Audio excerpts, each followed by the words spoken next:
okay?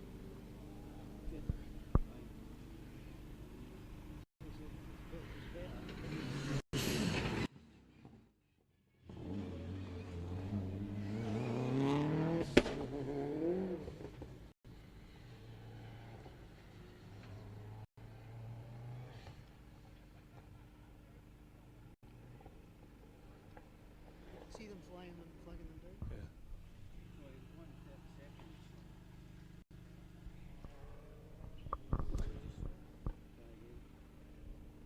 Hello, welcome back. We had a few technical issues there, but we are back with you. Apologies for that. We're fighting against the elements right now. The good news is it has stopped raining as David Wilson in the BMW just drives through. Oh, looks like he's maybe got some gear issues there. Car moving around a lot.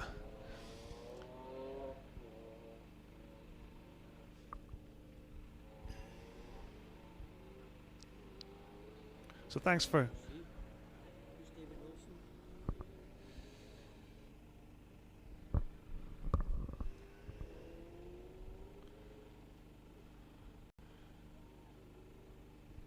David Wilson, 54. Car 54.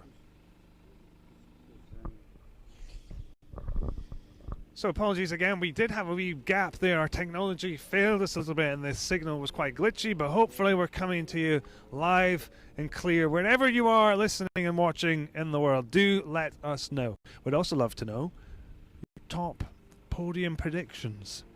Who will be there? We know the early leader is John McCrone provisionally.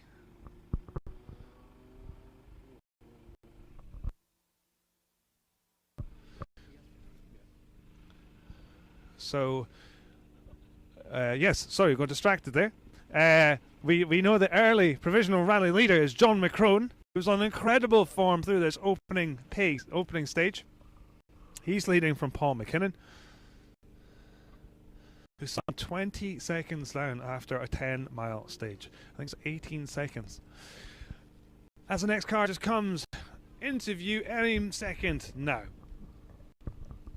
Has just started once again. Wonderful. R55 Alistair Dalglish from Lanark in the Mitsubishi Evo.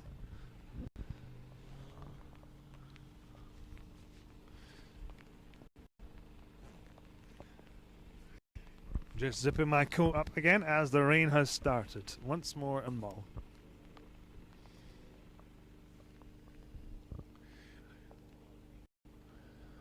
We're battling all the elements tonight. We've got wind, ruining nice brawlies, and we have rain challenging us with our technical equipment. Your brawly's broken as well, Robert. Car 56 comes round. Nathan Bolton. Looks like he had some intermittent problems there with his lights. They kept on flashing a little bit.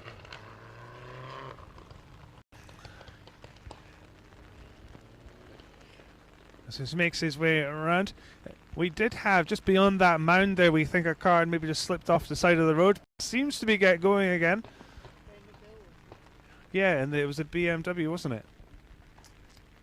Red BMW 1 Series, but we think he's going again. We did see a car get going again on the stage in the distance with some hazard lights on. So great, he's back in the rally. Bit of a gap now, can't see anything coming in the distance. Robert is now wrestling with his umbrella, which is also threatening to look like it's goosed. Technical term.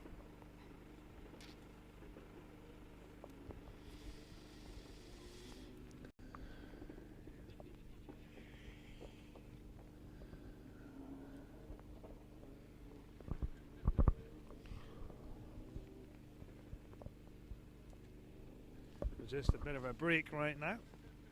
The rain is definitely pouring and the road is getting a bit wetter.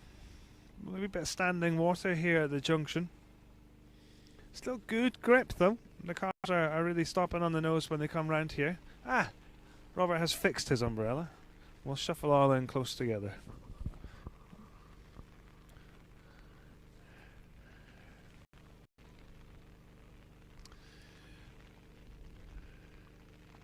we've got a little bit of a gap right now.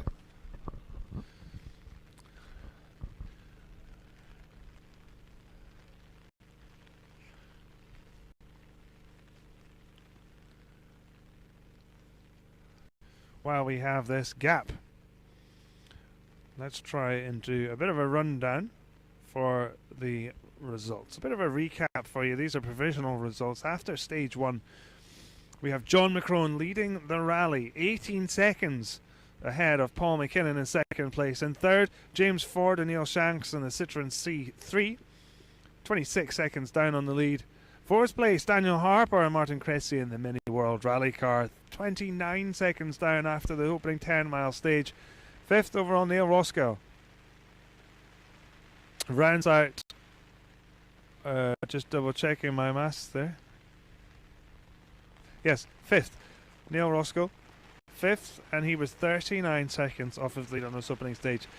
So early news is that John McCrone is on a charge with co-driver Kirsty Riddick. And if you would like to have Kirsty Riddick co-drive for you, you can. She has voiced the co-driver for the new WRC game with Codemasters. Absolutely tipping it down here. And it is, it's absolutely pouring it down. We're all huddled, 3 of us, under one umbrella because we're... Oh, the rain is the heaviest we've seen it all weekend. Believe it or not, on the run up to the rally it's been blue skies, it's been lovely weather, but as soon as the rally has started it's been nothing but rain. We know some of the crews have left for this first leg of the rally. Up until first service they're going to do 2 stages with slicks on. And my goodness, I would not like to be driving down 100 miles an hour on these roads with slicks on. Full wet for me.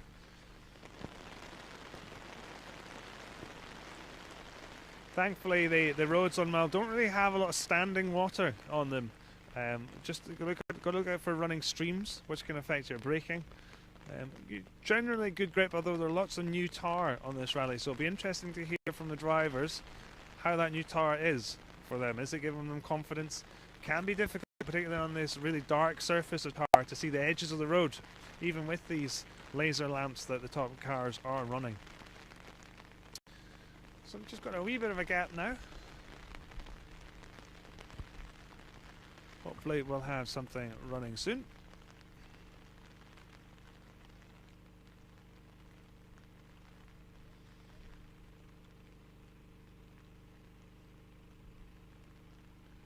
You should give us your own prediction for the top 3, Stevie, if you were a betting man, seeing as we've got a Ah, well, there you go. That's a good question. So I think my top 3 would Can't be... you see your friends? That's not how it works. No, I think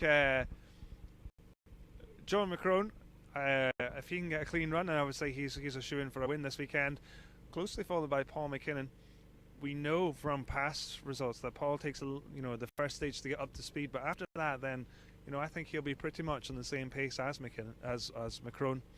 Rounding out the top 3, struggling to see past Daniel Harper, to be honest with you. A very experienced driver in a good car. So, but it's all to play for. It's this half spin here or a puncture, and you can easily drop a minute or more here. So, and of course we know the car is really tough on the event. Sorry, is really tough on the cars. So mechanical breakage will unfortunately play into it, I think.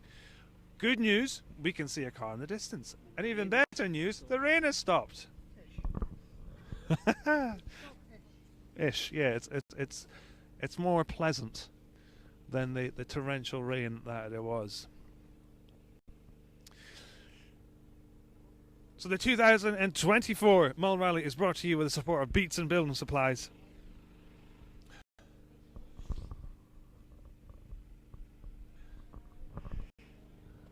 And of course, the event could not run without the support of the local Mull people who embraced the rally, who let us invade their island for a week and close all the roads and disrupt them. But they are so welcoming, and if you haven't been to Mull, I can very much recommend it. Any time of the year, fabulous people, very warm and welcoming, great food and lots of welcoming pubs. And of course, stunning scenery.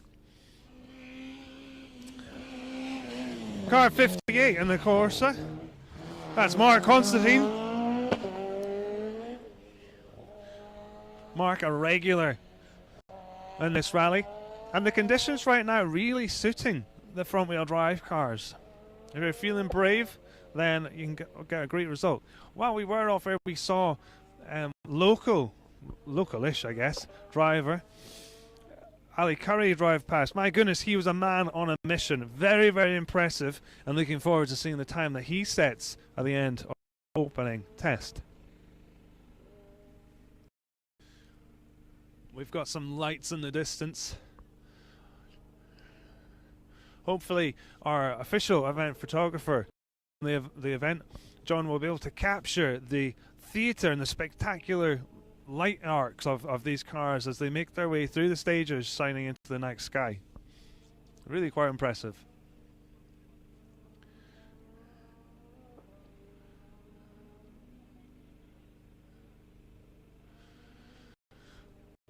So one service stop tonight where the crews can make some changes to the car, and then they'll head south to the south end of the island. Two stages along Greven Coast and Screeden Coast before down to Benesson for 2 runs through Artun, and then returning for the overnight halt.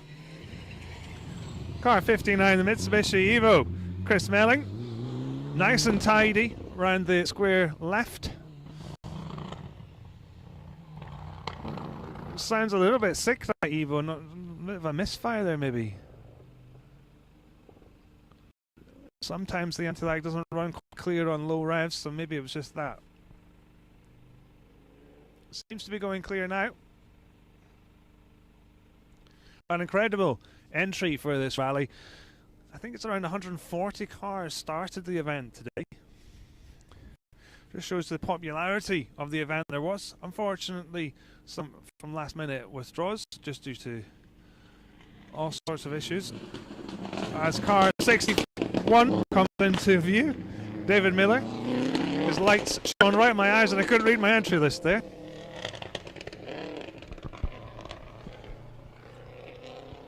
On camera, that court after the bridge, it might look like it's a straight bit of road, but it's actually quite a sharp, long left-hander. And I think the guys are just maybe, nursing the throttle a little bit or dabbing the brakes just to try and stop the car from maybe understeering wide. The steep drops on either side into a bog kind of area below, so, and then they head up the hill into the hill road. Said at the start of our broadcast tonight that there's 3 sections to this stage. There's the Glen Road, very, very fast flowing, used hard. As car 62 makes his way around, Mike Storer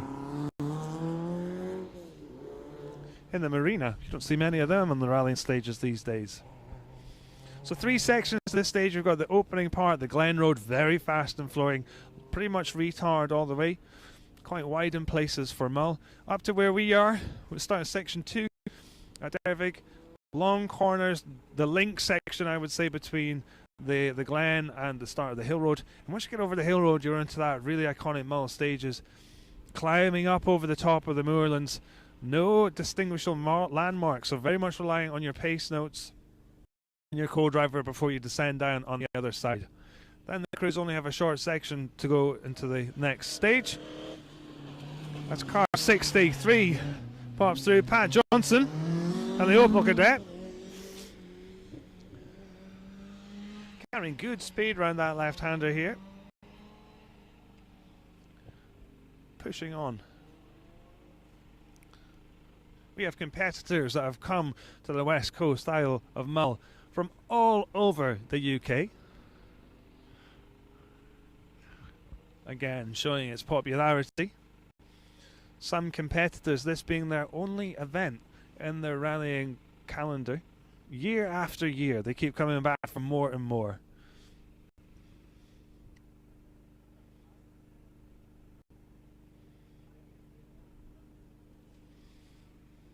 We should have Jeffrey Gallagher and Lee Gallagher in the Mitsubishi Evo 8. A local group from Tobermory.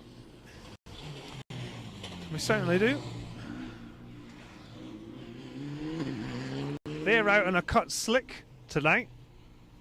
I know this because they're our next door neighbours. a local crew there. And Lee, his co-driver, it's a father and son team. Lee has just bought his first rally car, a Citroen Saxo, and he's hoping to do some rallies next year and maybe even do the Mull Rally. So it'll be great to see Lee out on the stages in the driving seat.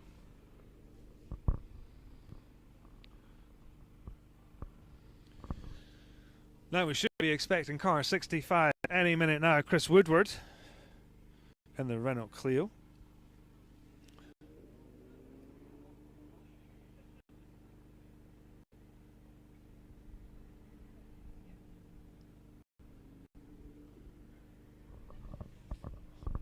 This corner here you're seeing come around, probably a third gear corner. Carrying the speed before hard on the brakes for the square left, sorry. You can tell I'm not a co-driver.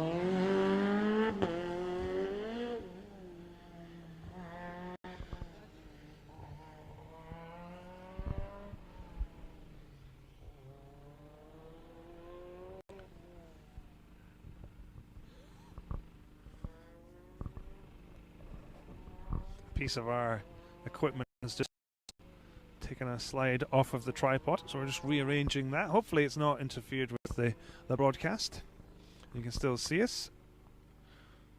Got some challenging conditions coming to you live tonight from a very, very wet and windy Isle of Mull. We're just in the small village of Dervig, where current rally leader John McCrone is from. We've got a small gap, but we can see the car coming in the distance now.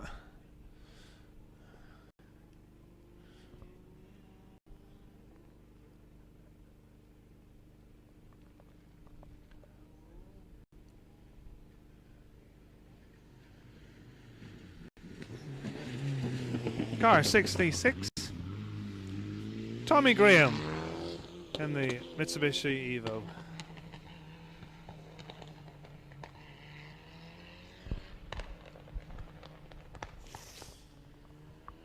And the rain has really started to pour down once again.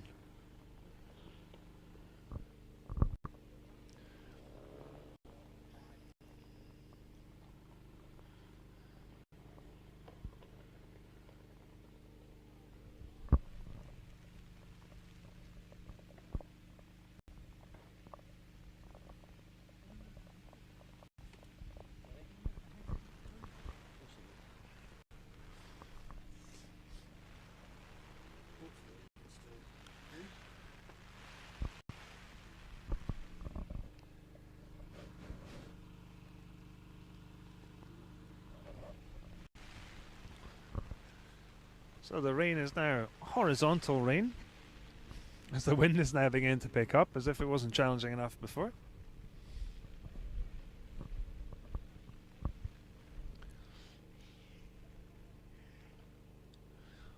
One of the challenges of this event as a crew is there's lots and lots of waiting around. You know, you get scrutineered and then you have a long, long wait during the day until your start time. We've got two cars here that seem to be very close together. The cars will be reseeded on their finishing order from tonight. Car 67 chased down by the Mitsubishi Evo car 68. Ross McDonald in the Evo from Inverness charging down. They should be able to get past him. The good thing is if you catch a car in the dark, they soon get your way because you've got big spotlights shining right in your back mirror.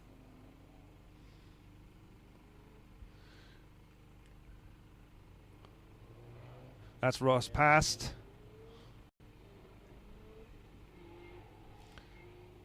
Shouldn't have wasted too much time there. And a good boost for Ross.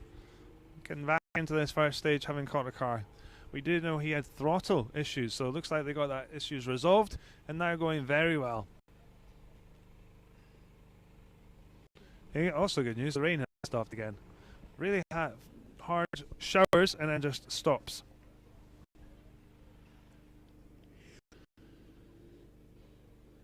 We've got some lights coming towards us in the distance.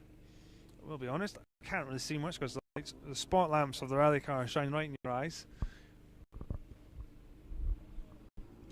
So reading my entry list, which is increasingly soggier and soggier, is proving more difficult.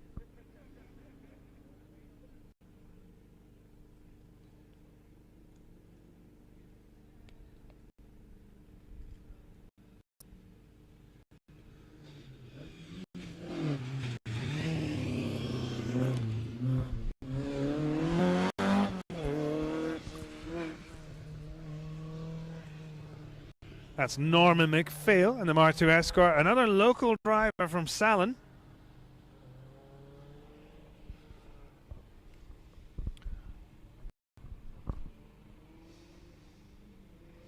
He should have been chased down by car 70, Lewis Hooper and Stephen Brown in the Ford Fiesta. Lewis driving really well in that little Fiesta. That car ideally suited to these conditions, handles well, it's nimble enough to get through the narrow roads. It seems to be going very well. Catching the car in front by the looks of things, certainly less than a minute ahead of him. One of the unique things about rallying in the dark is when you do start catching a car, you can see their lights in the distance and getting closer and closer and closer. But really important to maintain that concentration, still listening to your co-driver. We should have car 71 Alan Scott and Rachel Matheson in the MG ZR. We do. Driving nice and tidy. Carrying a lot of speed around that corner there. Impressive.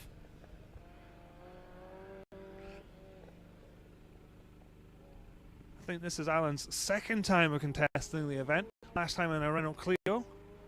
This time out in an MG ZR, and seems to be going very well. Carrying good speed.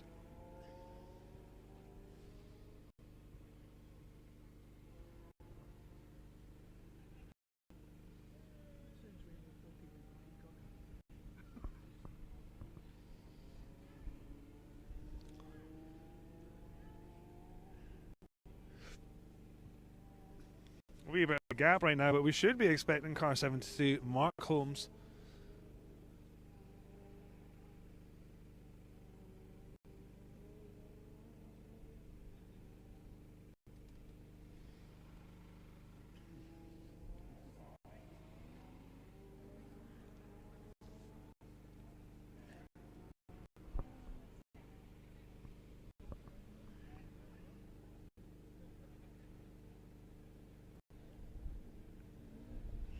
I think where we are, this is probably the slowest corner in the rally so far.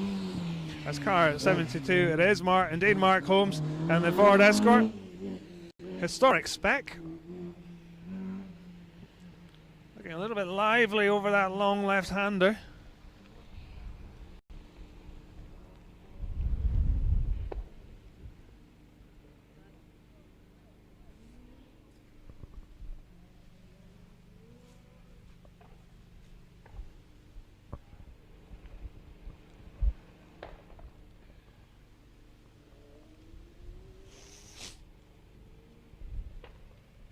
Apologies if you just got me sniffing into the microphone. I'm sure that was delightful for you all watching at home.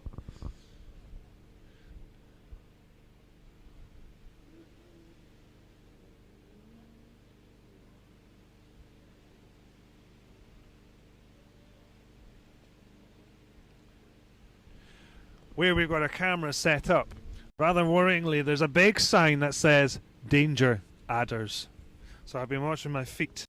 I think it's too wet and too cold for the adders to be out, as the blue barrel in front of us for the chicanes later this weekend has just blown over in front of us.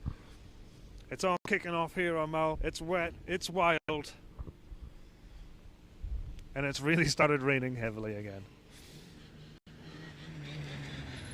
Car 73 Vauxhall Astra of Sion Matthews. Apologies if I pronounced your name wrong. Do tell me how to pronounce it if I have got it wrong. Sion Matthews.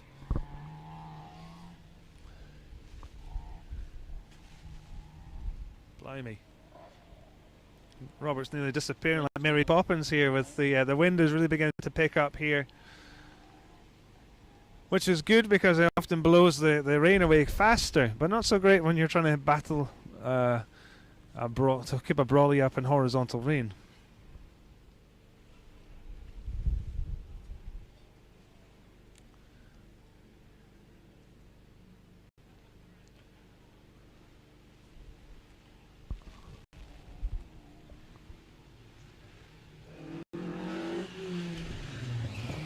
Car 74, John Marshall, event sponsor. Yeah, Escort signing the business. John, a loyal supporter of this event, not only sponsoring it but competing in it.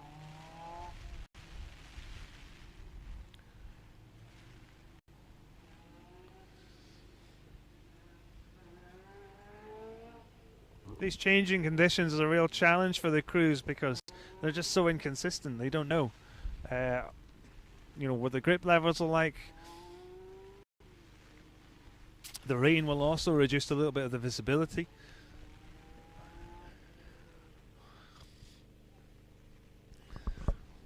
We've got some more lights coming towards us.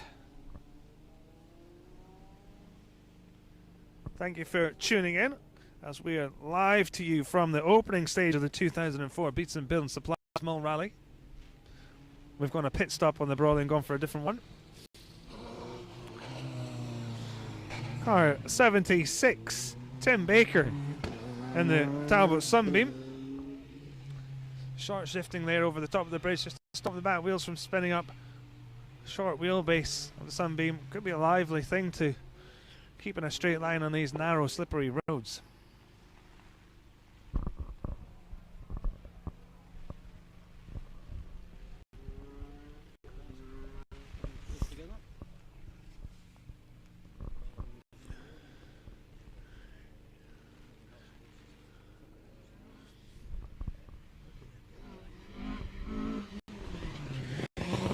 Car 77, Jim McDowell from Newton Stewart.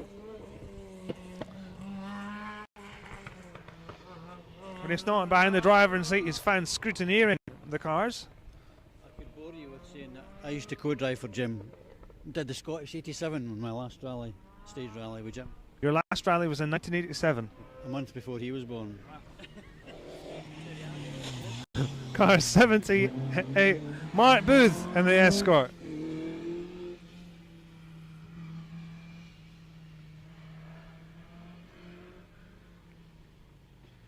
So 37 years ago, Robert, you did your last rally with Jim. Last stage rally, yes, that's right. Scottish, a Scottish national, yeah.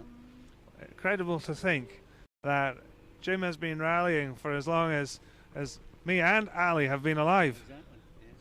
And longer, probably. And longer.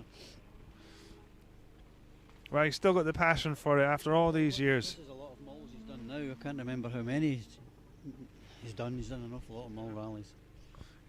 He's had a few cars since I've known him as well, you know. He had a Subaru for a while, now back out in an Escort. Got the Subaru. Yep. Just do a bit of a juggling around here. We're balancing Brawleys.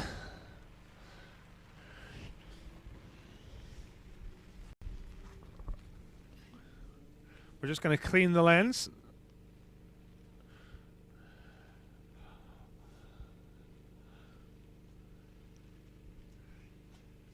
Better. Yeah.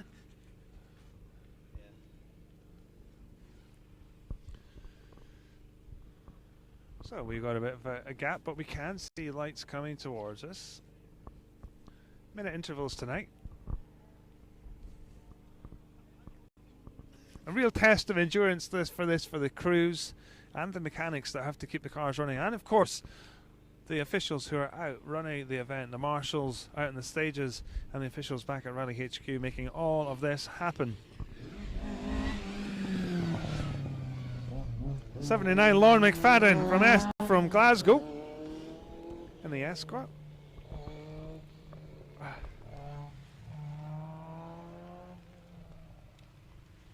Very, very mixed rain here. 1 minute it's pouring down, the next is dry, and it's rather grim.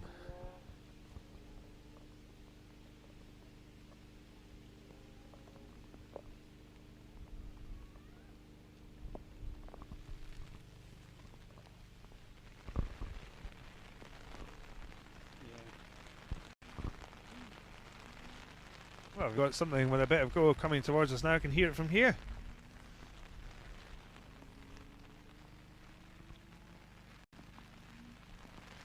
Should be Neil Thompson, the Corsa Maxi, and it is car 80.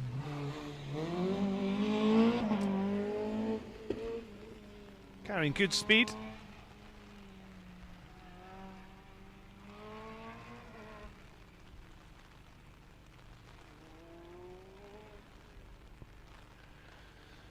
And weaving their way along the coastline, just there, before climbing up inland over the top of the moors.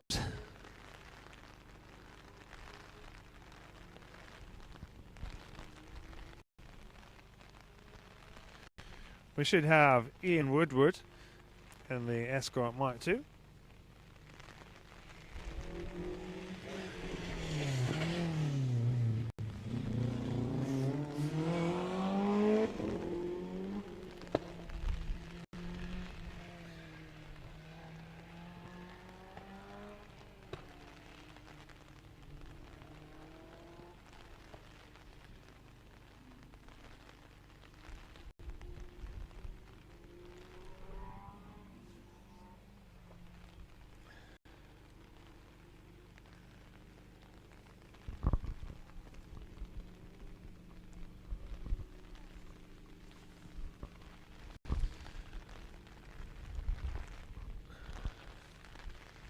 So we should have Thomas Rapson in the Subaru Impreza.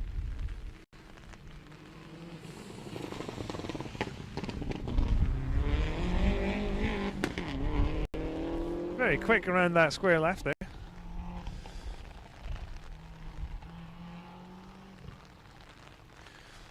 The crews have a long road section as when they go down to Benesson.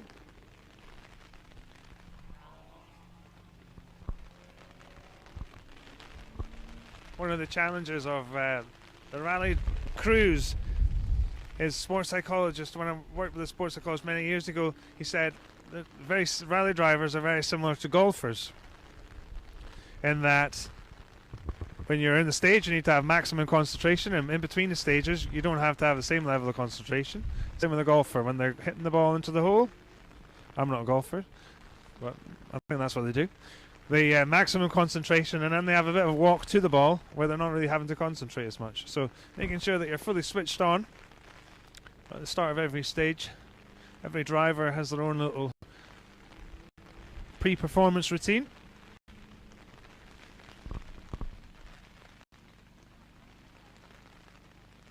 It should be Alistair Ingram in the Honda Civic.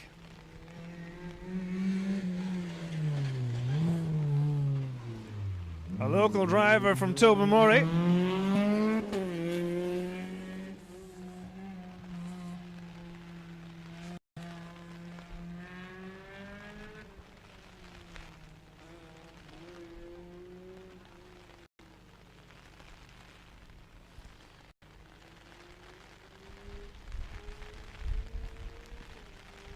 Right about now, sitting in a nice warm dry rally car sounds very, very appealing.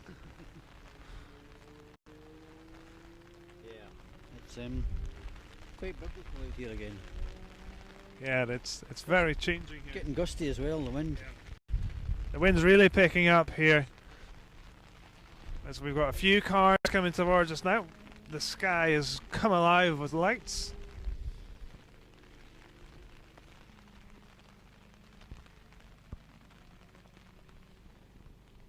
Should be Robert Matheson from Salon, a local driver in a Ford Escort.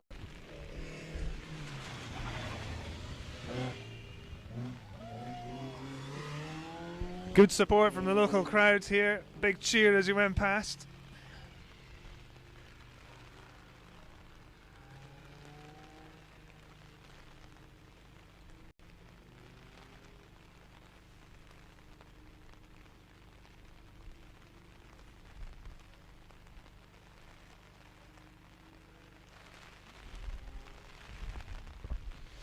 Harrison Malin should be next in a Peugeot 205, a car that was a staple in British rallying entry for many years, but now seem to be in declining numbers. Sounds like an Escort, car 87. There's John Woodward.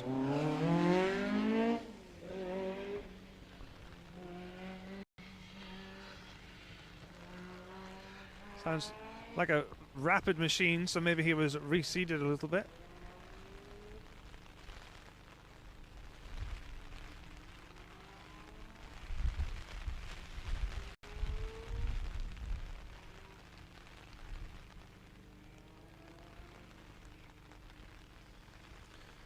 The cars have got to regroup, and then they'll be heading to service area where we have Luke Barry, who's going to catch up with the crews, with Andrew Little on the camera.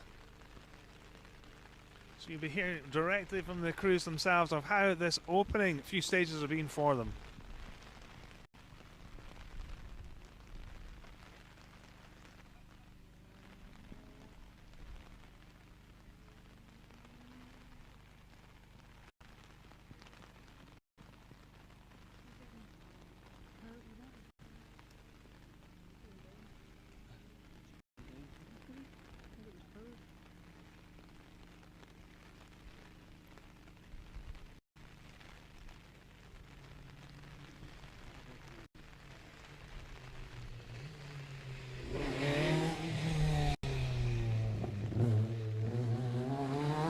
Chris Thompson in the Evo from Newcastle upon Tyne.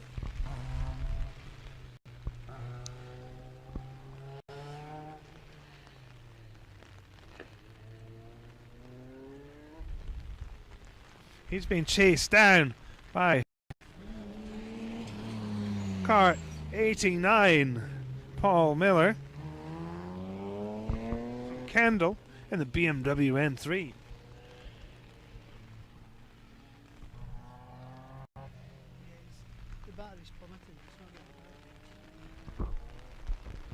We're just in a bit of a juggle here, adjusting our equipment.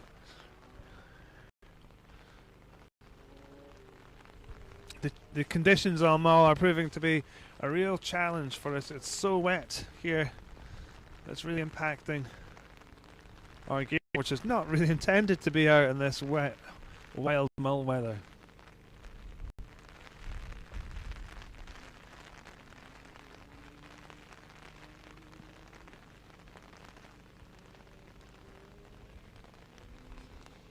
This car carrying good speed on the brakes. Car 90. Drew Gallagher.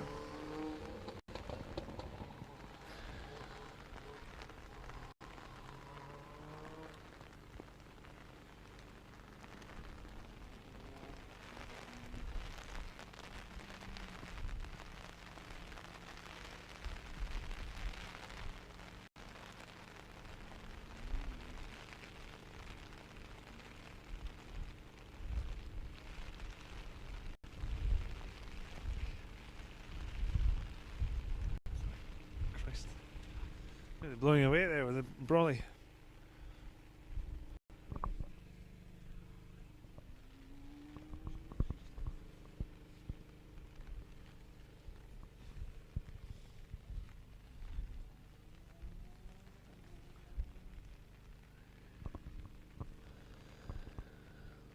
Can see some lights coming towards us now. Frank William Pinder in the Mitsubishi Lancer Evo 1 should be coming around this corner any second now.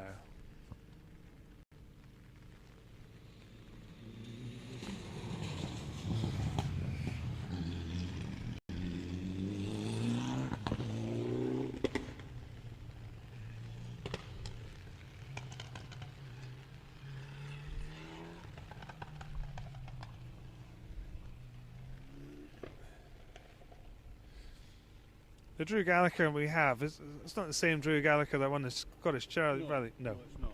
It's Tarmac guy. Is it a Skoda route type? It is. Yeah. Different Drew Gallagher. This guy owns a big garden nursery near the Clough Lighthouse, which is near Gourock. As Nicky Cowith from Penrith in the Corsa makes their way through the conditions, the challenging conditions on the opening test of the 2004 Beats and Building Supplies Mull Rally.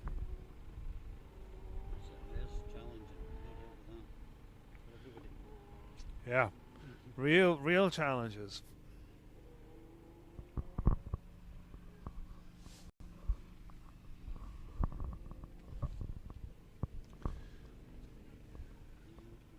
We're just going to do a quick lens clean, so don't be alarmed.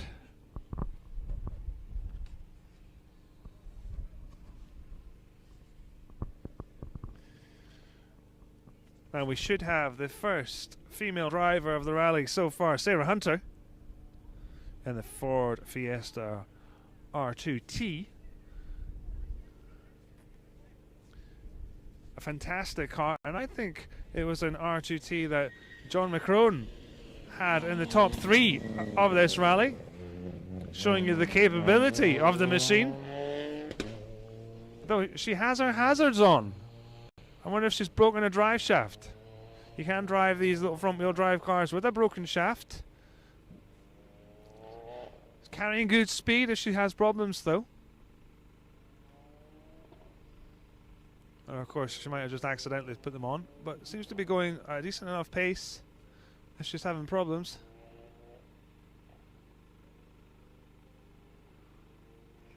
She's not running out of order, so it's not like she stopped to change a puncture or anything like that, but seems to be going at a decent enough pace. Got the hazards on nonetheless. Tim Green and a Mini Cooper S should be popping around the corner at any moment now. I wonder if this will be an original Mini Cooper.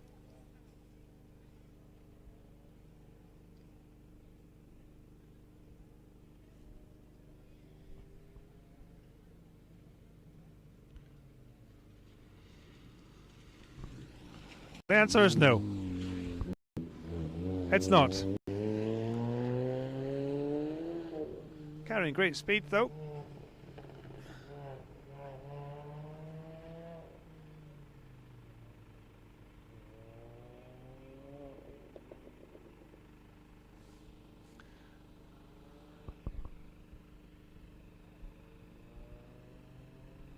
So we should have around 50 more cars on this way through.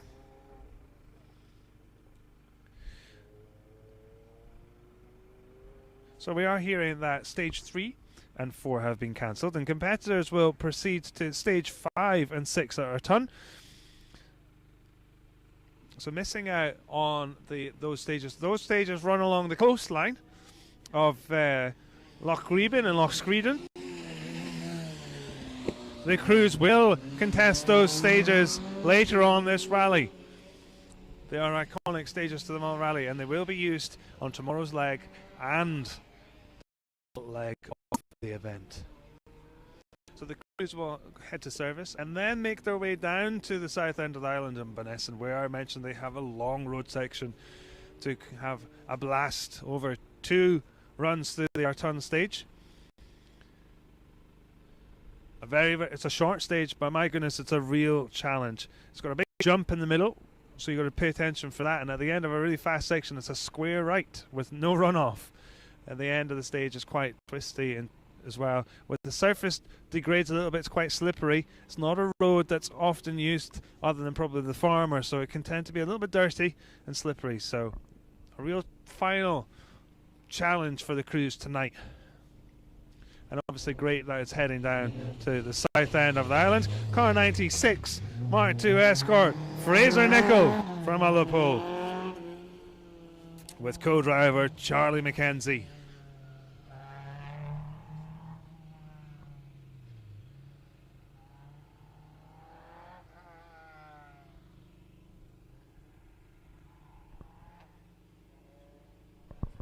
So just to recap on that, stages 3 and 4 tonight have been cancelled. The crews will head to regroup in service before heading down to Bonnesson for the final 2 stages of tonight.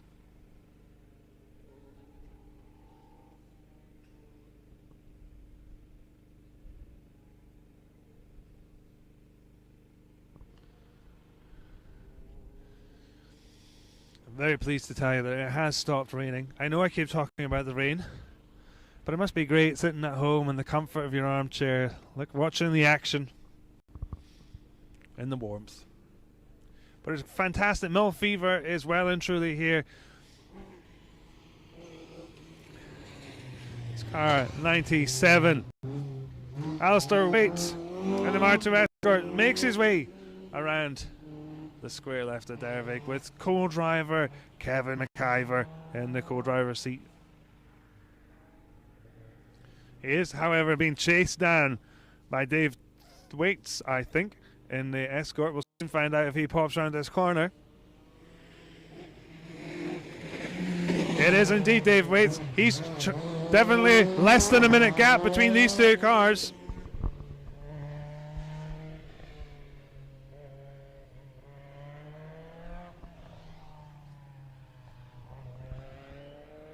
Carries on at this pace. He probably might catch him over the top of the hill road.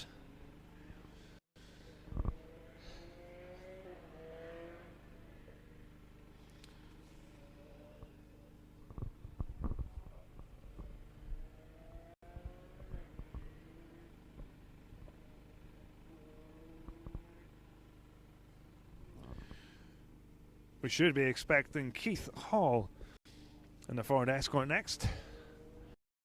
Depending where the crews finish tonight, they will be reseeded in that order for tomorrow in the daylight stages, and 30-second intervals tomorrow.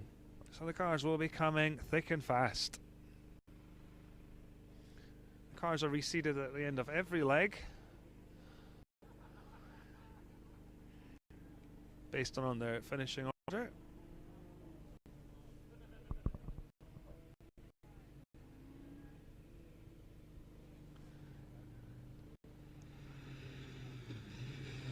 Keith Hall breaks down the gears to head square left.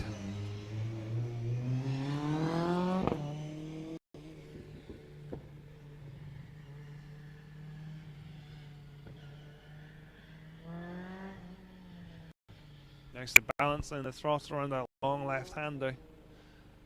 Quick blast to the throttle.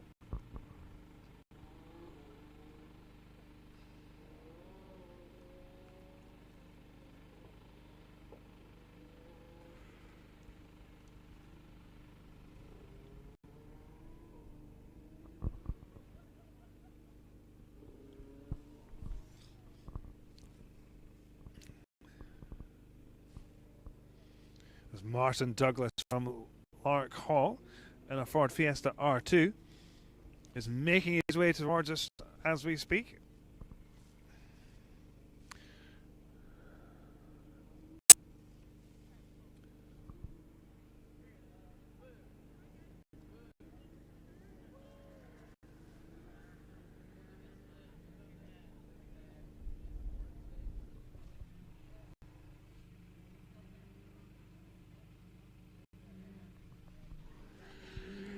Martin hustling a little Fiesta to the square left.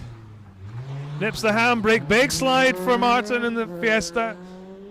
Carrying good speed on the brakes, just trying to balance the car. A little bit twitch there.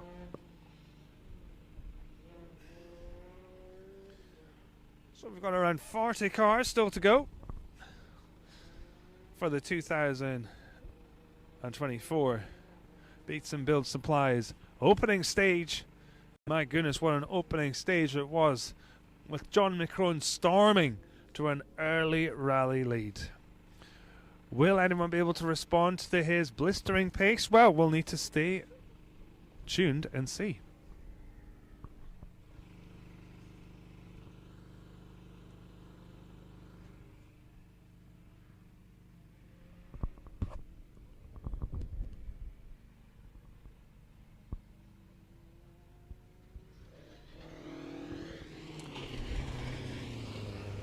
Stephen O'Donnell from Tobermory, local driver. Stephen had a little mishap on the shakedown stage this morning. Looks like it was just cosmetic damage.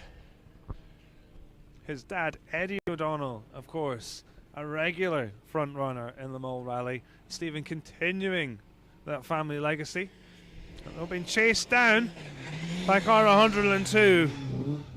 Fraser Smith from Glasgow, also in a Ford Mark II Escort.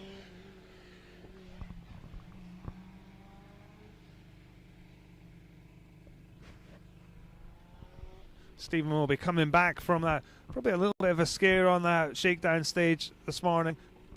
I think minor damage is caused to the car, but knocks your confidence as a driver a little bit, so he'll just be building himself back in. It's a long rally.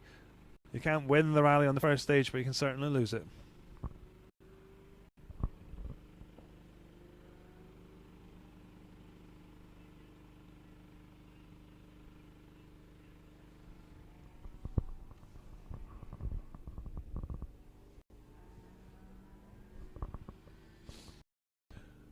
Scott Cleaverton in the Volkswagen Polo. An unusual rally car, you don't see many of them, but going very well. Sounds great as well.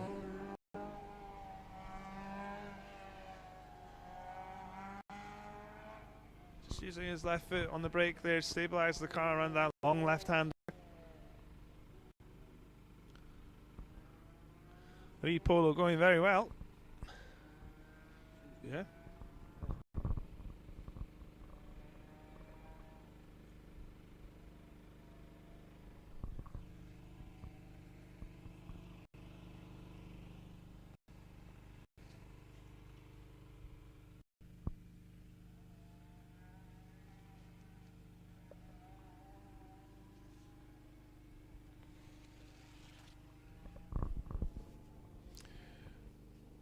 James McDermott in a Ford Escort Mark II. Should be with us any moment now. I can see those lights approaching to now, and it certainly sounds like an Escort.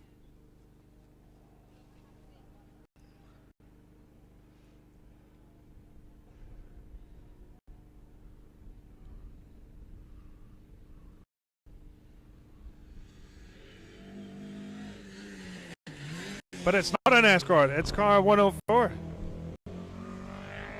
It sounds sick, it sounds like it's dropped a cylinder.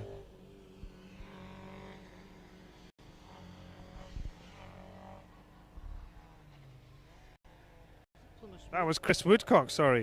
And the Proton Compact does not sound like a well car. It smells like it's burning a lot of oil. I'm not sure that car will survive tonight, unfortunately.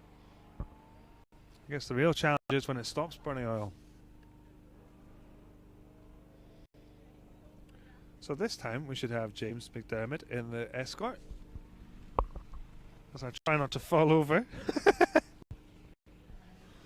Blimey, that was a lively one. Car 105, James McDermott.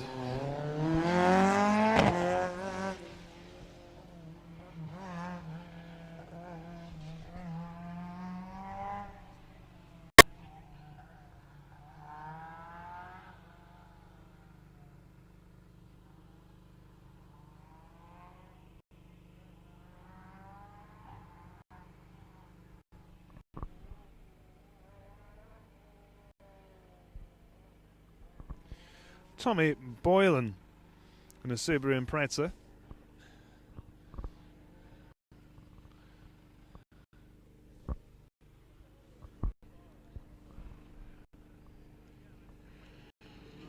Here we are. Whoa, a bit of a lock up there. 106.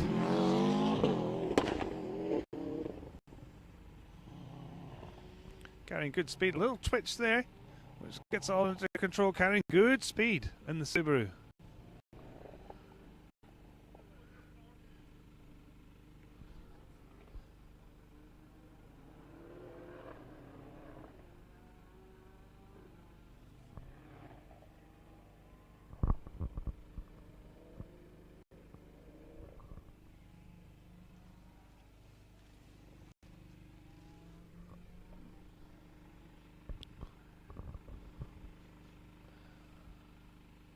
These last few cars have been very aromatic.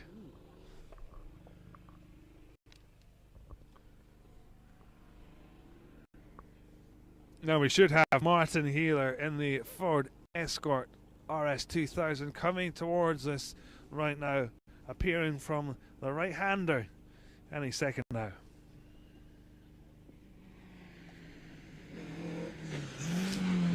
But we don't. It's a Focus. That is Jim Slater from Skipton and the Ford Focus. Another unusual rally car. You don't see many of them on the stages.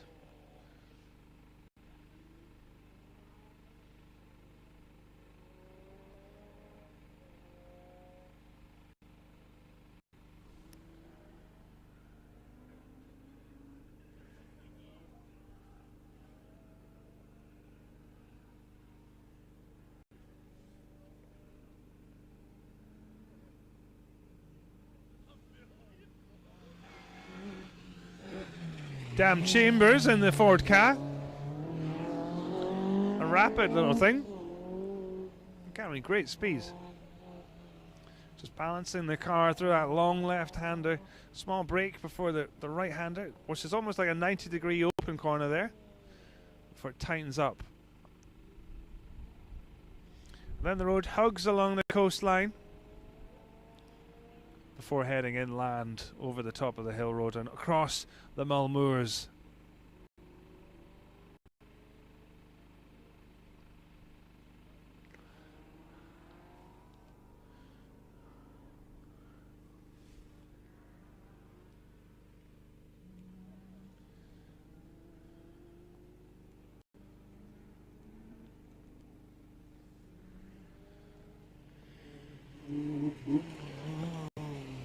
Gordon Mackay in the Peugeot 106 Cup car. Robert's got the brolly back up. It is indeed started raining. Might have to start singing Travis soon.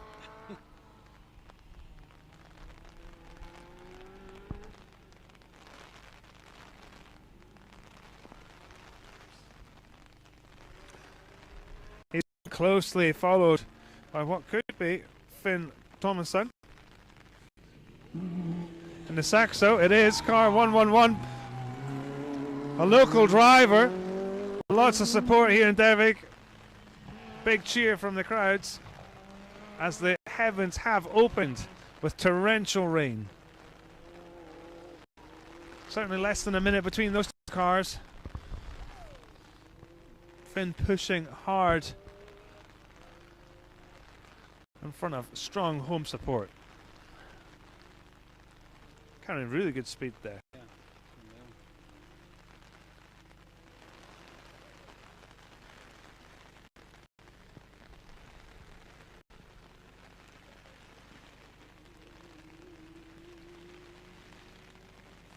Now we should have David Pedley and Grace Pedley in a Ford Escort Mark II. I'm having to guess a little bit because I made a rookie error when I pulled the entry list together and I cut the box too small, so I can't see the full number. We've got the brolly up, but we're currently wrestling. Robert's wrestling with the brolly to keep it the right way up because the wind has also just picked up too.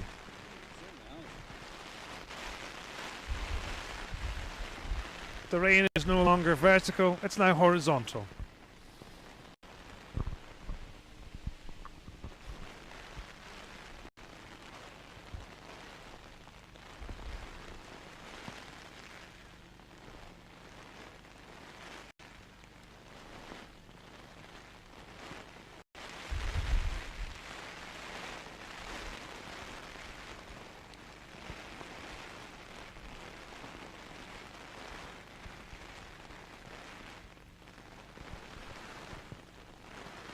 We'll stay with you for as long as we can as we fight these challenging conditions for signal and to keep our electrical equipment alive in this wild weather. But it's proving more and more difficult as the heavens open and the conditions become more and more challenging. Not only for the crews on the stages, but for us here filming.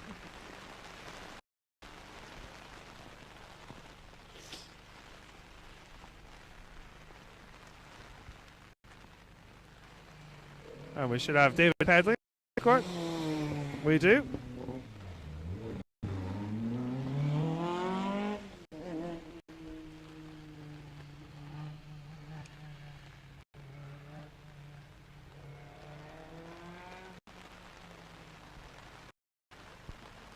He's being chased down by the car behind him, which could be Tony Shields, also in a Ford Escort. Car 113. He will see the car in front of him and the red mist will descend. Challenge for him is to keep listening to this co-driver. This co-driver should have a sharp stick.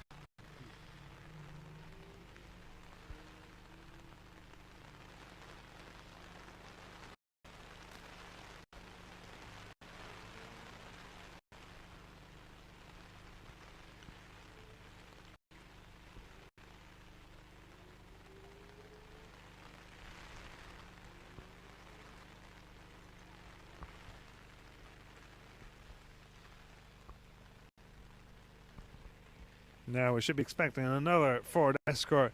Dave Holland from Cheshire. Neil Gator in the co-driver's seat.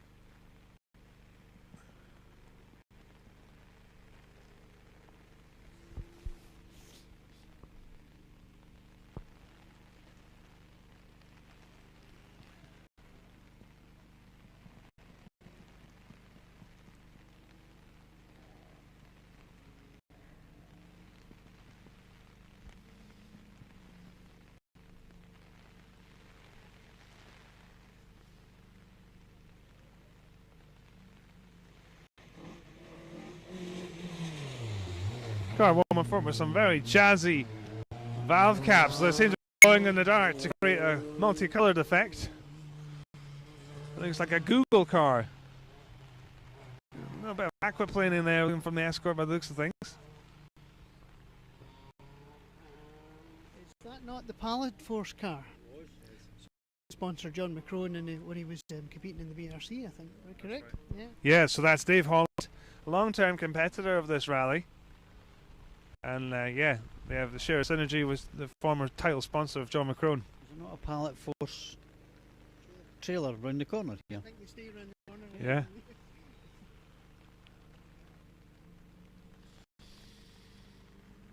So we should have Conrad Bose and another Escort.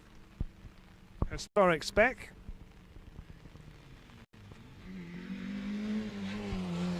No, we don't. It's a Vauxhall Corsa with Drew Barker with the jazzy wheels.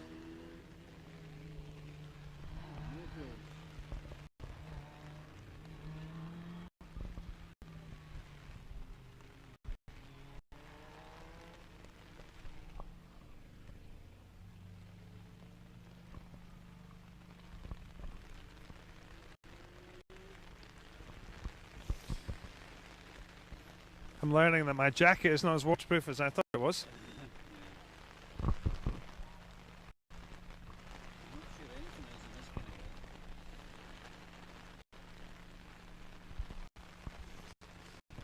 There's lights in the distance. The cars are coming towards us. Looks like I've got a couple of cars coming there. Andy Gray and the Peugeot 205 should be next into view.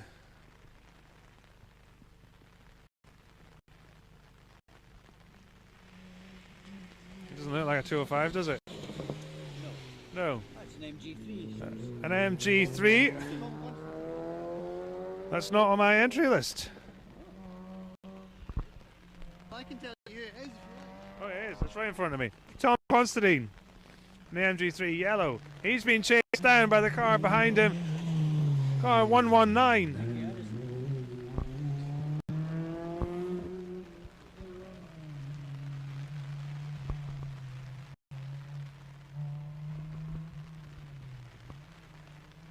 It's all getting a bit racy now, catching cars on the stage.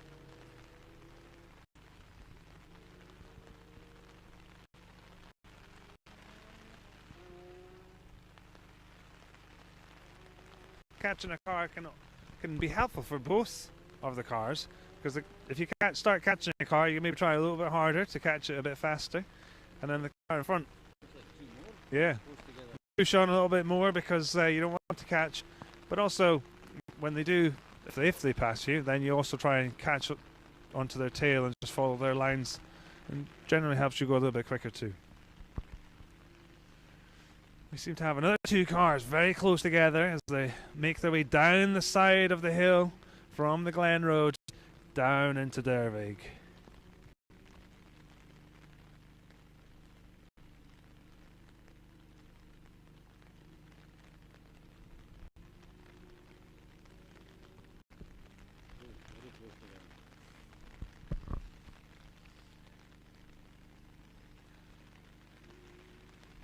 They are. They're bumper to bumper as they're coming into Dervick here.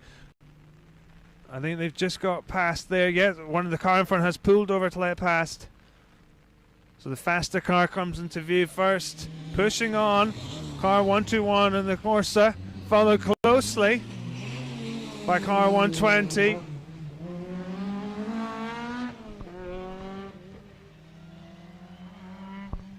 Dave McIntyre in the C2.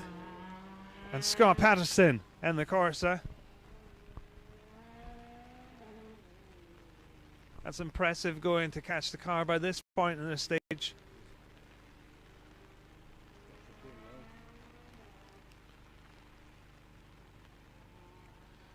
Now he's past, he'll be trying to lose him as quick as he can to avoid the lights being shining on in the back of the car.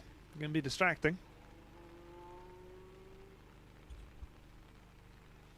I'm pleased to say the rain is beginning to ease a little bit, but it's only a little bit. Now down to tropical. Just doing a quick lens clean. Feels slightly futile in this weather, I think. We get the Rain X out. That would have been the shout, wouldn't it? Aye.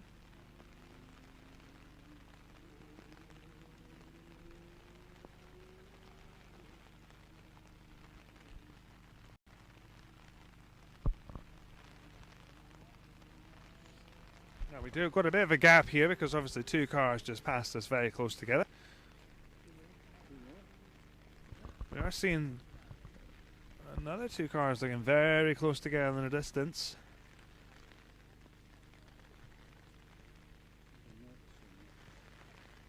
This could be Brian Beefy Fraser in the Avenger, and perhaps Malcolm Davey in an Escort.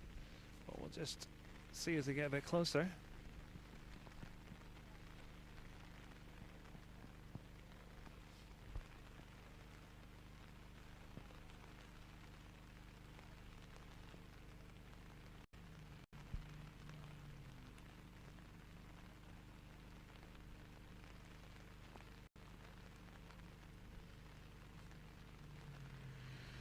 It is indeed an Avenger. Brian Beefy Fraser, a regular on this event.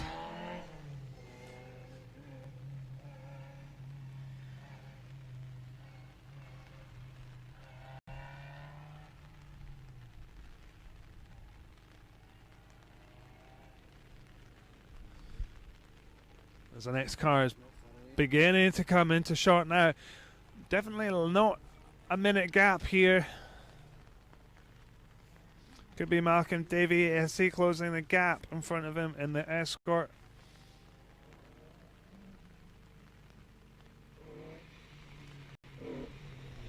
A little bit unsure where he was going there. Nearly turned into the Levi.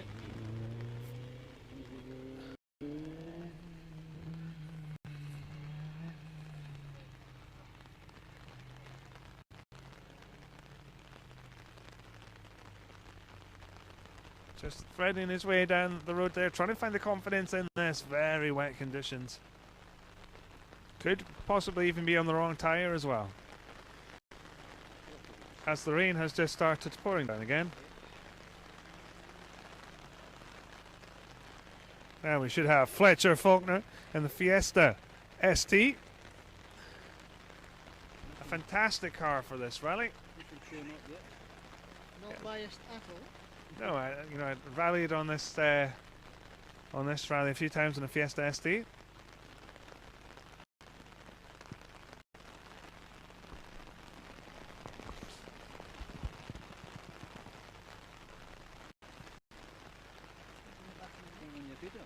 Too late now.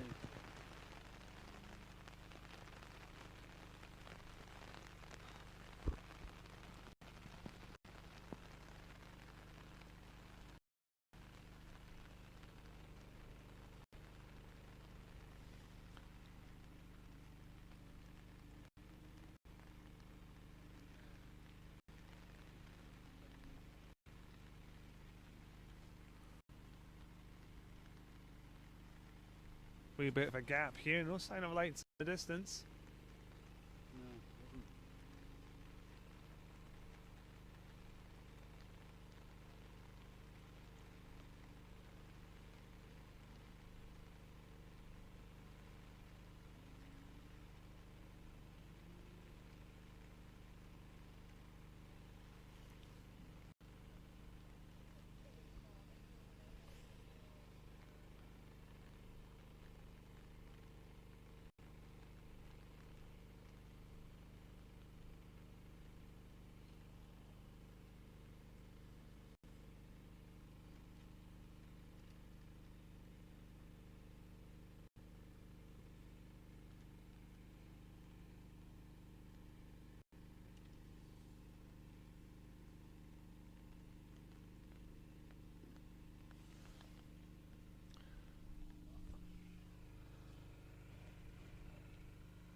Ali, you'll be coming to us live from a stage tomorrow. Tell us about that. Well, hopefully, provided we're not still stuck here. And we've got some equipment that still works in the rain. Yeah, we're planning to be hopefully live, not very far into the first stage of the loop tomorrow, with Chris, who's the lucky bugger that's sitting in a warm, dry house right now, trying to run this live stream for you, working the camera, and me trying to do what you're doing tonight, which I think I don't know how I'll manage with that. I do have my my collection of Who Has a Cute Dog, and some other random stuff, especially about SRC people who I can make fun of. But yeah, hopefully, I think we're just not far into Benmore, I think it's called, isn't it? Which was really beautiful when we recce'd it in the dry and the daylight yesterday, and good signal. But who knows what it'll be like tomorrow? So signals go out the window as well as everything else. Well, I can tell you, I know from experience there's good signal there, because I may have landed on the fence at Knock Jump once. I had to phone the service crew to come and save me, rescue me. So hopefully a nice strong signal there, and an iconic stage for the Mull Rally along Greven coastline. Lovely location, superb stage. So I think that should be fun. I'll see how my throat holds up. I'm amazed how well your throat's holding up. You've done a lot of talking tonight, Stephen. And then you and I, Stevie, are going to attempt basically up over the hill here from Dervig to Tobermory and try and get a hairpin or two in on stage 12, I think it is. Again, that's if this thing's still working after tonight, and it could be dry. Need a bit of drying out overnight. Yeah, coming to you live from the Lochs, which is probably one of the favourite stages for many of the competitors of the rally. It's a stage that is hugely enjoyable to drive, but certainly as a driver I never mastered it. Always seem to lose time on there. It's a bit of a power stage, quite a lot of steep hills to climb, so not ideally suited to a wee car. And I know it has. It's stopped raining remarkably. How long for, nobody knows. But we're gonna enjoy it while we can. I would say dry out a little bit, but maybe that's too ambitious. Yeah, just not get any wetter a little bit. Well, we can see some lights in the distance, so we've got some cars coming towards us again, which is great news.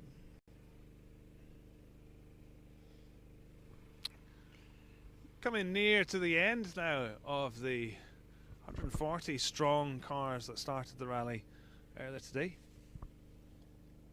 We have a few notable absences, unfortunately, from a biased point of view, of people like Cammy Williamson and my partner in crime in the SRC coverage, Fiona Moyer, hasn't come by us, which I'm a wee bit worried.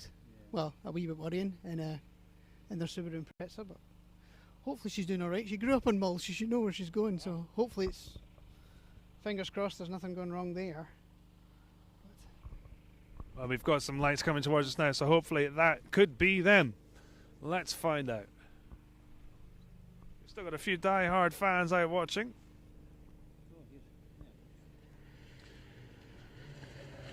It's the Fiesta, car 124. Fletcher Faulkner.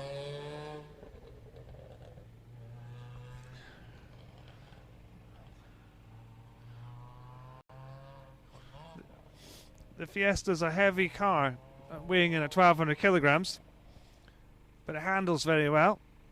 So the trick is, once you get up to speed, try and keep it there.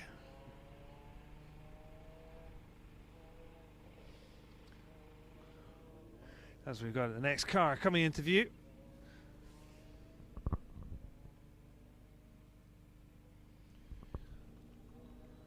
There should be John Clayton in the Nissan Micra kit car.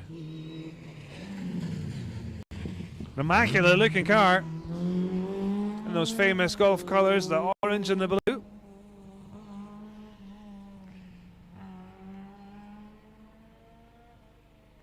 Pushing on, the Micra sounding great. And this mini little amphitheatre we've got ourselves here in Dervig.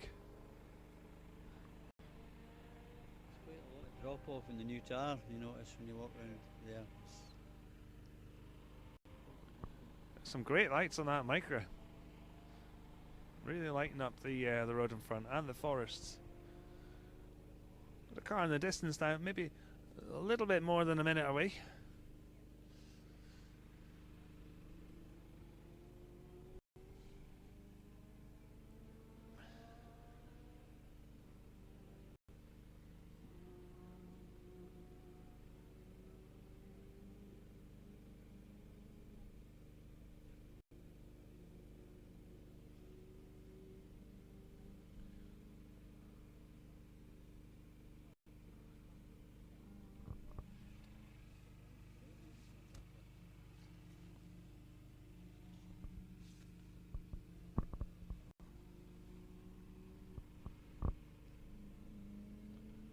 Just threatening to spit on a little bit.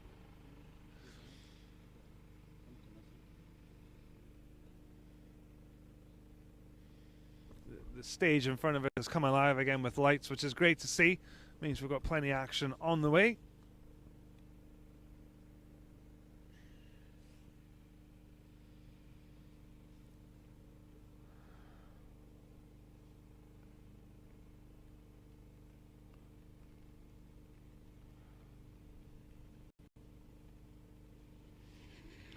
Could be Bobby McDonald in the Subaru Impreza. No, sorry, it's Colin Hope and the DS3 R3 Max.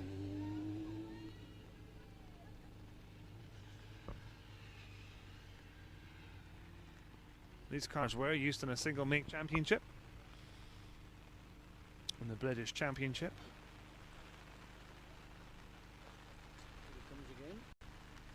And the rain has started once more. A small respite was welcomed though. Can't wait to get back into the car, get the heater blasting, heated seat on. What a treat that'll be. Steam in the windows. I'm sure there's a song about that as well. There is, yes. I don't think that's what it meant. Maybe wrong.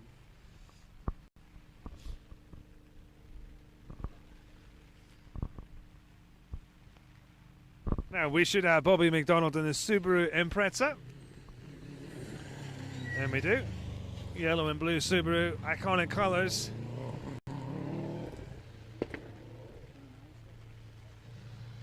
He's being chased down though by the car behind him. Cammy Williamson with Fiona Moyer in the Subaru Impreza. Let's see. It certainly is. Locking the back wheels there, trying to get the Subaru to turn in on that left 9.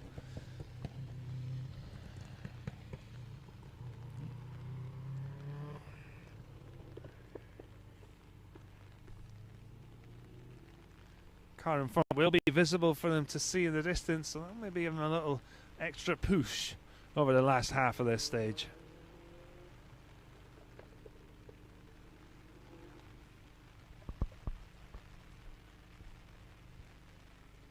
We should be expecting Dave Riley from Blackpool and a Mitsubishi Lancer Evo.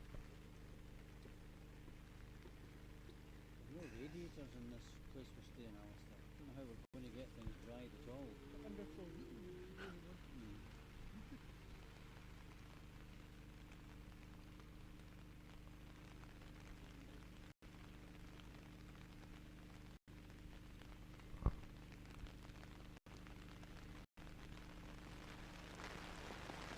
And the rain has come pouring down, and it looks like we've maybe got 2 cars here.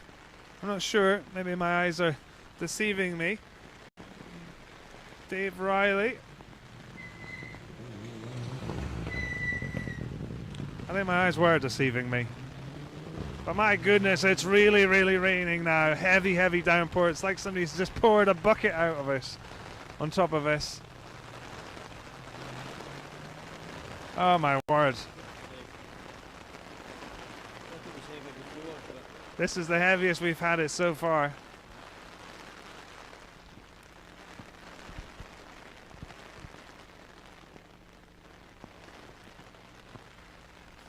Dave's struggling to see in this heavy rain. The wipers will be going flat out, trying to maintain visibility. As we've got Sandy Arbuthnot from Elgin and a Mark II Escort coming towards us now.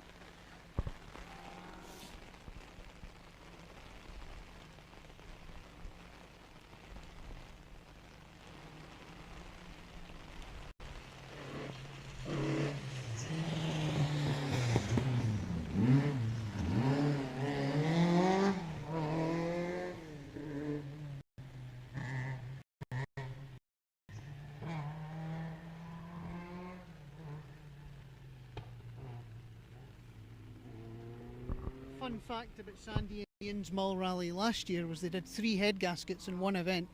Wow. And still changed it every time until kept trying to keep going. So I'm not sure if they finished or if the head gasket went for a change. A real challenge for the cars this weekend.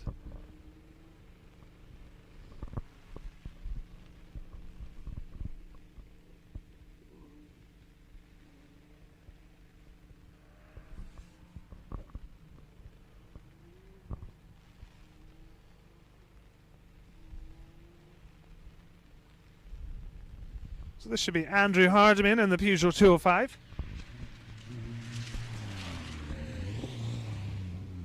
I think we've only seen one 205 so far.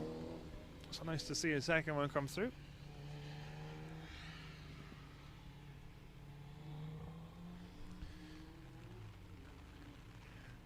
Our media crew member Andrew Little was commentating on the livery of that car earlier today. Very, very busy was his assessment of it. Is that a good or a bad thing? I don't know. Depends if you like busy liveries. Try saying that after a few pints.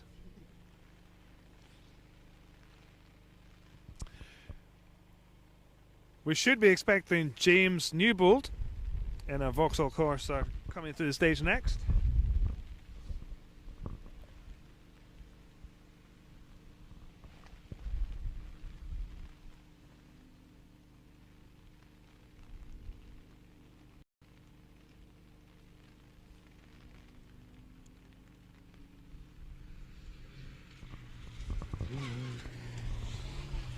The black Corsa making his way around the square left on the throttle up to the gears.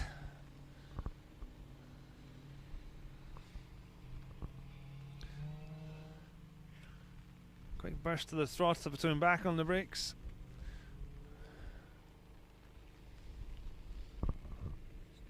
Steve Davies from Newcastle upon Tyne should be next in view in this Clio.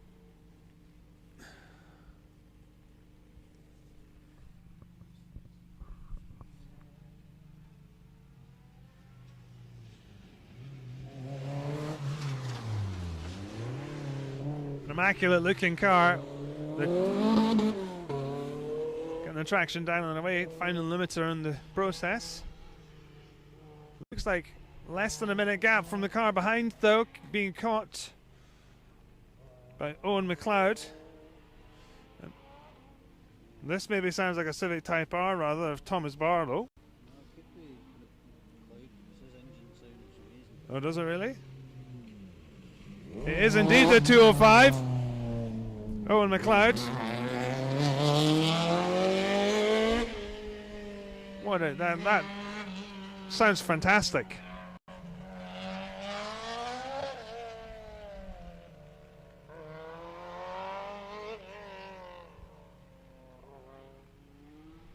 It certainly looks like he's closing the minute gap to the car in front of him too. Finding the limiter in that way process too. What a car. It won't weigh very much either.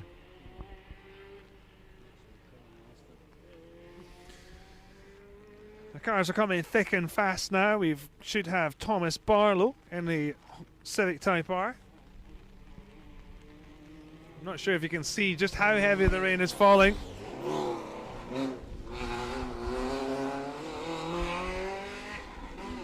I can imagine this Civic Type R must be quite a difficult thing to drive because all its power is in quite a narrow rev band, quite high up.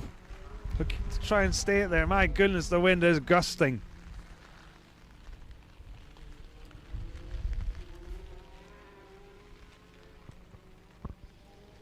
Graham McDonald in a Mar2 Escort should be making his way down to Dervig as we speak.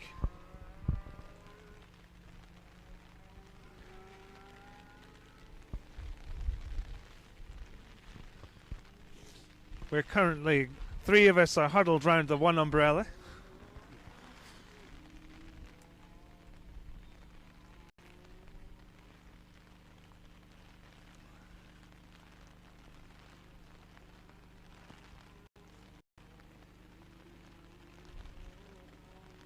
can still hear that 205 all the way from here.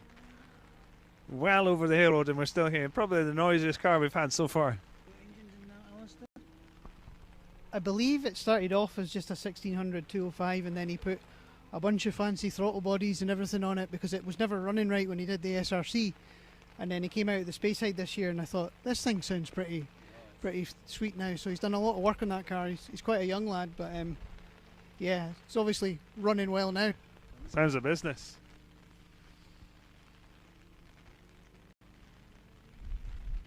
Now this should be Graham McDonald in a Mark II Escort. Certainly is. Nice and neat. Not wasting any time on that square left. Carrying good speed. And heavy rain. Okay. Really good.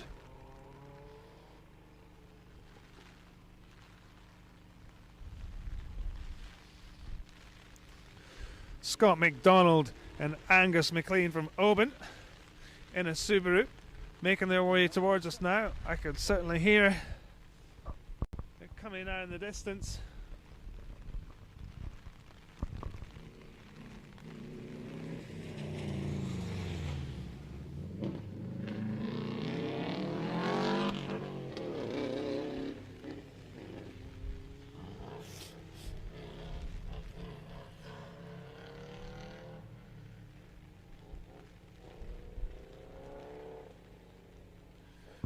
Now we do have an original Mini on its way towards us right now. We nearly lost Robert over the top of the church there with his umbrella. Martin Page in the original Mini is on his way. What a car this must be to drive on Mull.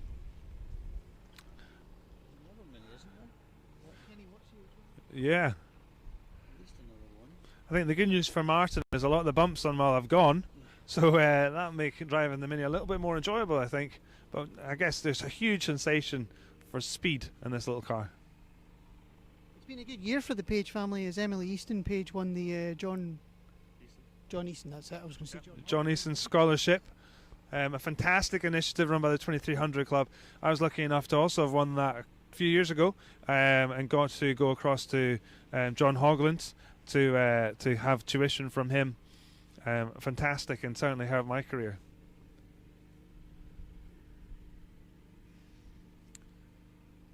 So let's see if this is the little Mini of Martin Page.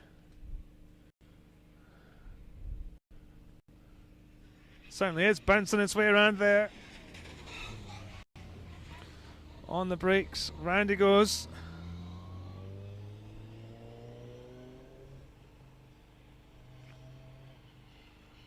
Fantastic.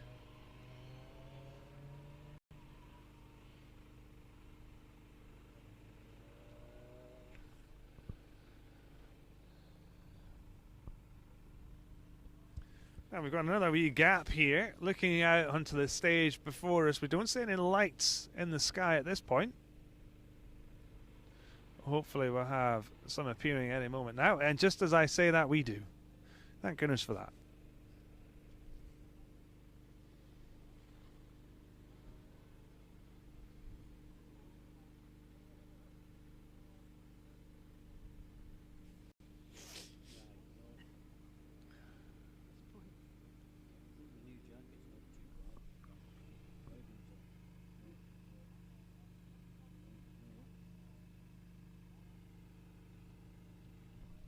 If you are planning to come out watching the Mull Rally this weekend, I'd recommend you bring your sunscreen, your raincoat, your thermals, everything and anything you could possibly imagine. Bring all seasons in one.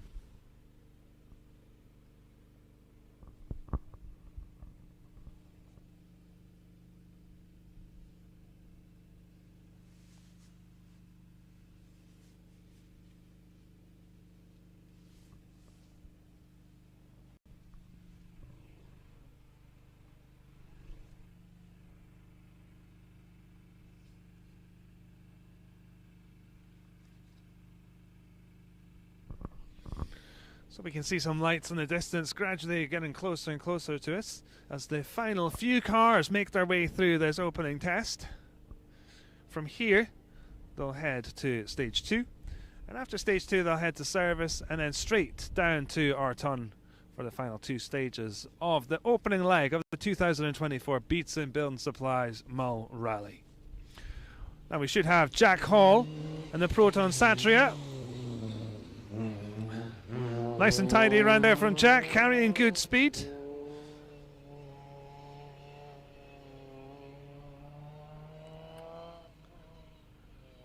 Carrying great speed through this section.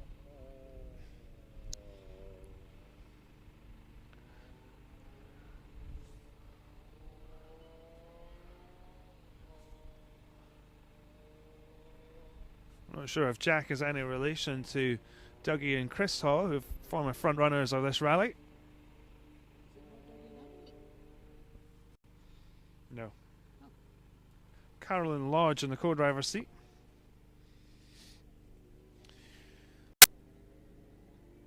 So we should have Peter Harris in a Honda Civic.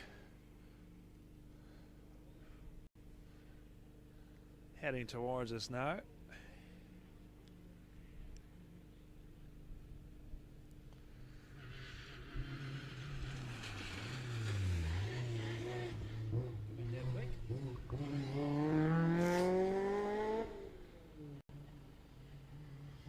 Another car which I think would be difficult to drive on this rally just because the power's right at the top of the rev band. Difficult to keep it there.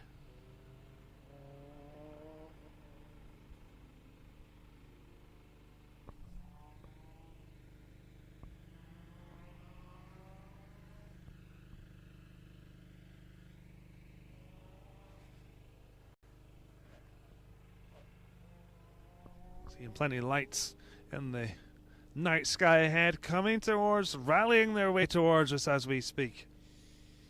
The bright lights at Dervig, where we have a big flood lamp at the crossroads, and across the road we've got 2 furthermore floodlights. It's a shame they're not facing the other direction. We get a better view of the cars that way.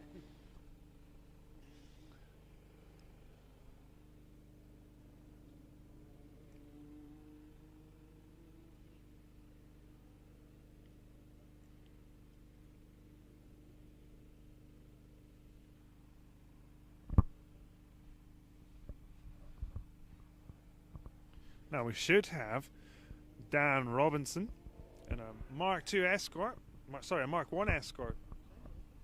So let's just see. I can hear him coming towards us, and I can now see his lights.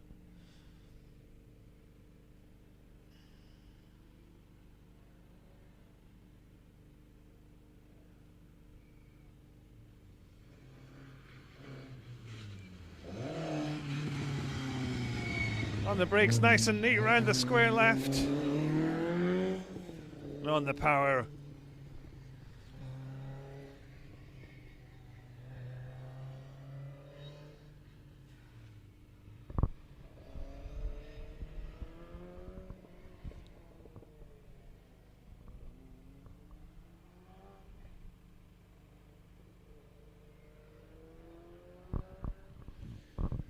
Now our next car should be Martin Oglesby from Preston and an MG ZR160.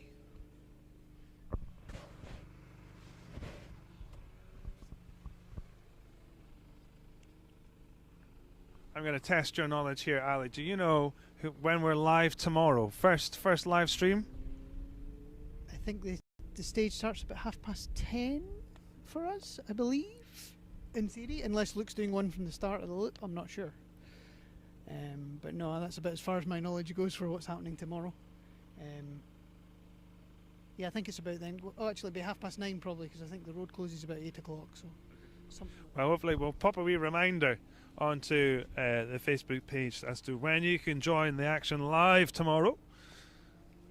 Streaming from a number of stages, in stage and stage end tomorrow, covering as much action as we possibly can from this 2024 Beats and Building Supplies Mull Rally. 10:32. 10:32 will be live, so join us then. In stage.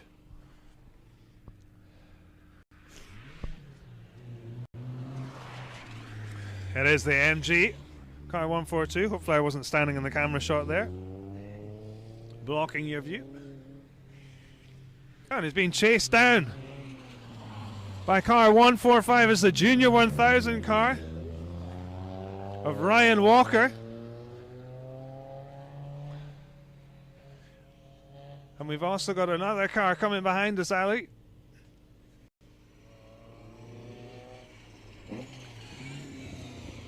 Watty Walker from in. That's Gareth Frank, sorry. The Vauxhall Forenza. Well, that was exciting. 3 cars. I think you have to say that's pretty impressive for Ryan Walker. First non-single venue event, Junior 1000 car, going really well. Yes. I think just being passed there, but you know, it's only a little car. It's probably got less than 100 horsepower. And so, you know, he was going really well there, was driving neat and tidy in what is really challenging conditions here tonight for, you know, a 17-year-old, probably only been driving for a couple of weeks. So, yeah, very, very impressive. Now, we should have Watty Warwick. Great name. It is a great name. I hope I'm doing it justice on my pronunciation. So Watty is driving a Peugeot 206 with Heather McCrone in the co-driver's seat. Heather from Dervig. Your umbrella has seen better days. It has. It's well and truly died. It's awful. I'm going to have to try and figure out how to fit it in the car. I don't think I can repair it though. I don't think you can, no. So if anyone would like to donate me an umbrella, that would be wonderful. Blowing inside out with the wind.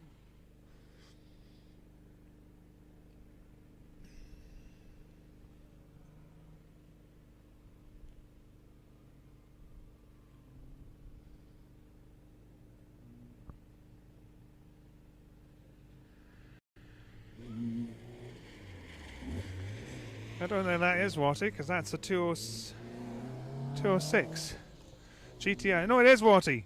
That's Watty Warwick in the Peugeot 206.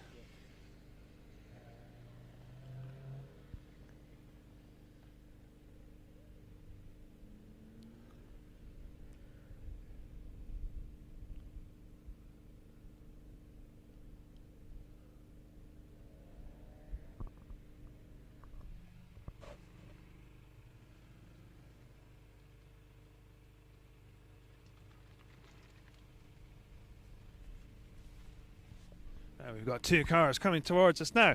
It should be, the next car should be Linda Brown, my mum. So let's give her a big cheer when she comes on round. She's out in the Fiesta ST with co-driver Iona Johnson. Her first time reading pace notes. Her first multi-venue staged rally. Baptism of fire. Absolutely.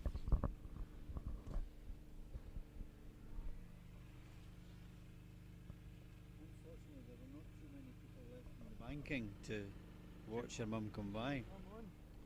I know. I don't blame them. It's been awful weather.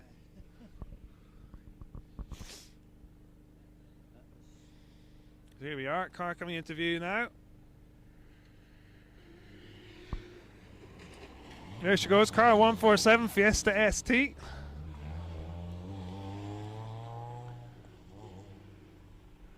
This car behind her catching it though, pushing hard.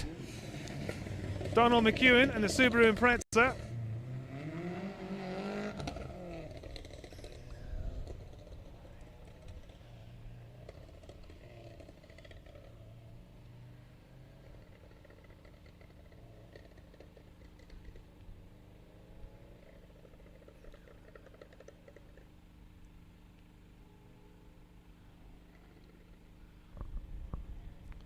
Linda making a return to the event last year in the Fiesta, first time driving that car, but took a wheel off on Loch Tua.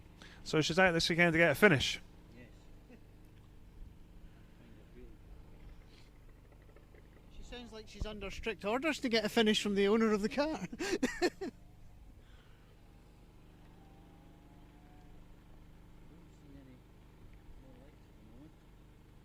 No, there's no lights coming towards us. We have heard that the sweeper car is in the stage, so that is effectively, if you get passed by the sweeper car, you need to hand in your time cards and your rally is effectively over at that point. I'm not sure if there is a trophy rally, or is it Super Rally now? I don't know if there is one or not. I must admit, I haven't studied the regulations closely enough to know that. So I'm sure if there is a car that can get going again safely in the repass scrutineering, I'm sure the event organisers will try their best to get them going again.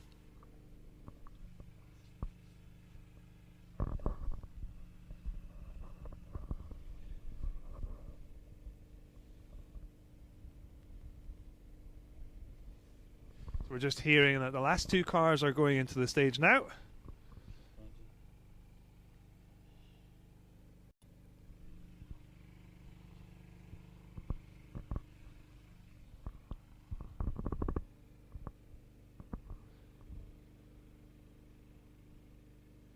I can see a car in the distance.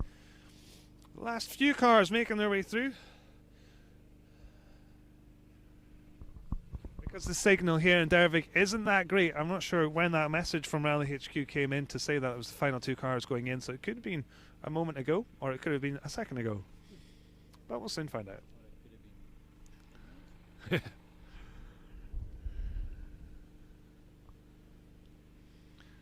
The event does erect additional communication masts, especially for the event, to improve communication, so it is a really logistical challenge to put on an event like this, and a real testament to the volunteers, the organising team, who are volunteers, who dedicate hundreds of hours to put on this event for the competitors.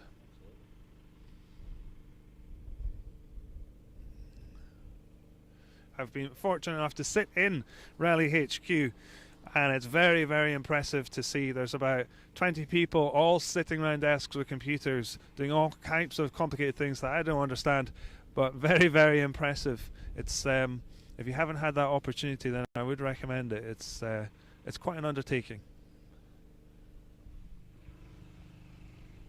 So we can see a couple of lights coming towards us now. The final cars making their way through this opening test.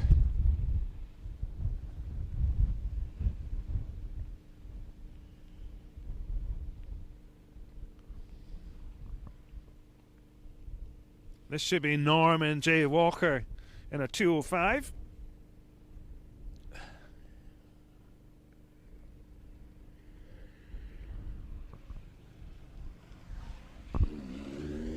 It is. Not quite seeing where the junction was there. We're going again.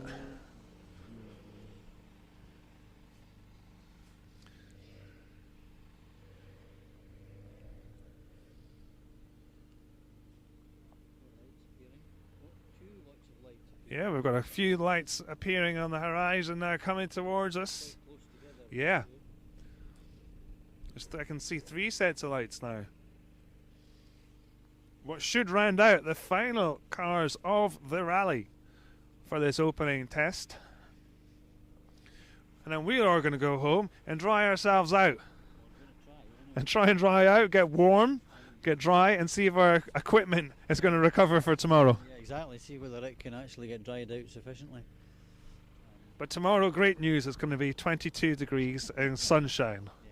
Have you got your shorts packed? Yeah, I have. Wishful thinking, maybe.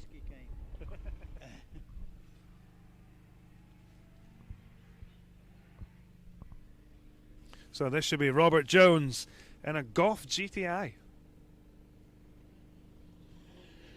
Carrying good speed. It's not. It is Charlie Knight, the son of former rally winner Andy Knight, local crew, carrying huge speed through there. Going very, very well. A lot faster than the people around him. I think we're going to see a good reseeding for Charlie for the second leg of the rally. Going very well. Obviously inherited some of that night driving genes. Yeah, absolutely.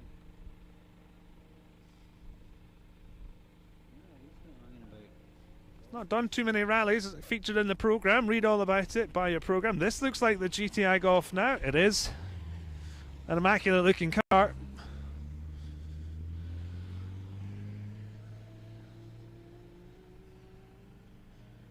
It looks like Charlie had probably caught the Golf GTI there in that stage. perhaps, not sure.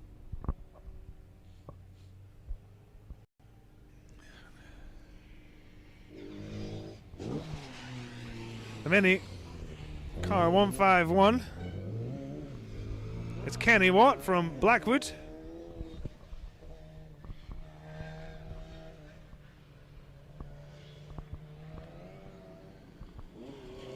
And what I think is the last car on the road, it's Michael Sutherland from Thurso and this Sunbeam. A last flourish there for the final 3 cars of the rally.